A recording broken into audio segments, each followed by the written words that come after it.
நம்ம recovering and சார்பா இந்த வீடியோ பார்க்குற எல்லா நண்பர்களுக்கும் இனிய தமிழ் புத்தாண்டு நல்வாழ்த்துக்கள்.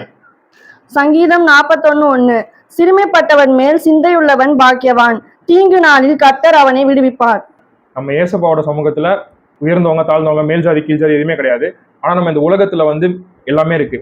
நம்ம B.R. அம்பேத்கர் ஐயா அவர்களும் அவங்க இருந்த காலத்துல சமுதாயத்தால தாழ்த்தப்பட்ட மக்களுக்கு அவங்க ரொம்ப சமுதாயத்துல உயர்ந்த இடத்துல வச்சாங்க. எஜுகேஷன்லாம் அவங்களுக்கு கிடையாது, ஒழுங்கான வீடு எதுவுமே கிடையாது.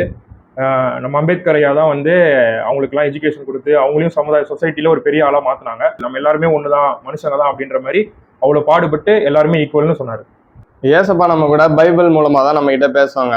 அது மாதிரி சிறுமைப்பட்டவர்கள் மேல் சிந்தை உள்ளவன் பாக்கியவான்னு சொல்லியிருக்காங்க. அதுக்கு எடுத்துக்காட்டா வாழ்ந்தவர் தான் அம்பேத்கர் அவர்கள். அவங்க வாழும்போது இது மாதிரி சிறுமைப்பட்டவர்களுக்கு சமூகத்துல கீழே இருக்கவங்க எல்லாம் மேல கொண்டு வந்து எல்லாமே ஹெல்ப் பண்ணி வாழ்ந்திருக்காங்க. அந்த ஐயாவுக்கு இன்னைக்கு பிறந்த நாள். ஹாப்பி பர்த்டே அம்பேத்கர் ஐயா. மத்தேயு 25:35 பசியா இருந்தேன், எனக்கு போஜனம் கொடுத்தீர்கள். தாகமா இருந்தேன், என் தாகத்தை தீர்த்தீர்கள். அந்நியனா இருந்தேன், என்னை சேர்த்து கொண்டீர்கள். நம்ம ஆண்டவராக இயேசு கிறிஸ்து பைபிளில் சிறுமைப்பட்டவர்களுக்கு இறங்குகிறவன் எனக்கு இறங்குகிறான் அப்படின்னு சொல்லிட்டு இருக்காங்க. அதே மாதிரி நாங்கள் மோகன் சிலாசர் அங்கிள் மீட்டிங்க்கு போயிருக்க போது அவங்களும் எங்களை இந்த மாதிரி ஏழைகளுக்கு ஹெல்ப் பண்ண சொல்லி எங்களை பிளஸ் பண்ணாங்க.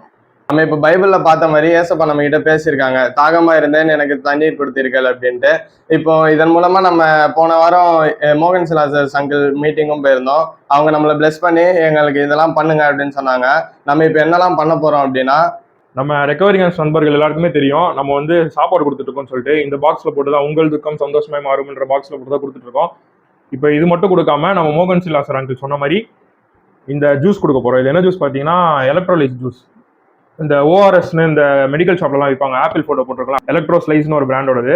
இந்த வீடு இல்லாமல் கஷ்டப்படுறாங்க, ரோட்ல இந்த குப்பை அள்ளுறவங்க அவங்களாம் இருக்காங்க, துப்புரவு பணியாளர்கள்லாம் இருக்காங்க. அவங்களாம் ரொம்ப வெயிலில் கஷ்டப்படுறாங்க. அவங்களுக்கு இதை கொடுத்தோம்னா அவங்களுக்கு டீஹைட்ரேஷன் ஆகாமல் நல்லா ஹைட்ரேட்டடாக இருப்பாங்க. அதுக்கு தான் நம்ம சாப்பாடோட சேர்த்து வெறும் தண்ணி கொடுக்காம இதையும் சேர்த்து கொடுக்க போகிறோம். நம்ம ஏசப்பா சொன்ன ஊழியத்தை செஞ்சு முடிச்ச நம்ம டாக்டர் அம்பேத்கர் ஐயா, டாக்டர் அப்துல் கலாம் ஐயா, அப்புறம் நம்ம ஏசப்பா சொன்ன ஊழியத்தை செஞ்சுட்டு இருக்கிற நம்ம மோகன் சிலாசர் அங்கிள் எல்லாருமே சொன்னபடி நம்மளும் இந்த ஊழியத்தை நம்ம செய்ய போறோம். நம்ம ரொம்பலாம் செய்ய தேவையில்ல. நம்ம வீட்டு பக்கத்துல இருக்கவங்க, நம்ம ஊர் பக்கத்துல இருக்கவங்க கிட்ட போய் செஞ்சா போதும். அதே மாதிரி நீங்களும் உங்க வீட்டு பக்கத்துல இருக்கவங்களுக்கு இந்த மாதிரி உங்களால முடிஞ்ச வகையில செய்யுங்க. நாங்க எல்லாம் ஸ்கூல் காலேஜ் தான் படிக்கிறோம், நாங்களும் பண்றோம், நீங்களும் பண்ணுங்க. ஆமென். ஆமென். ஜெய் பீம். ஜெய் பீம். அதனால இந்த சுவிசேஷத்தை ஒவ்வொருவரும் அறிவிக்கணும். நீங்க படித்துக் கொண்டிருந்தாலும் வேலை செய்து கொண்டிருந்தாலும் இயேசுவின் அன்பை, நீங்கள் பெற்ற நன்மையை மற்றவர்களுக்கு சொல்ல வேண்டும். அது தேவன் கொடுக்கிற ஒரு பாக்கியம். இயேசுவே நீ கூப்பிட்டு பாருங்க, இன்றைக்கு உங்களுக்கு சமாதானம்.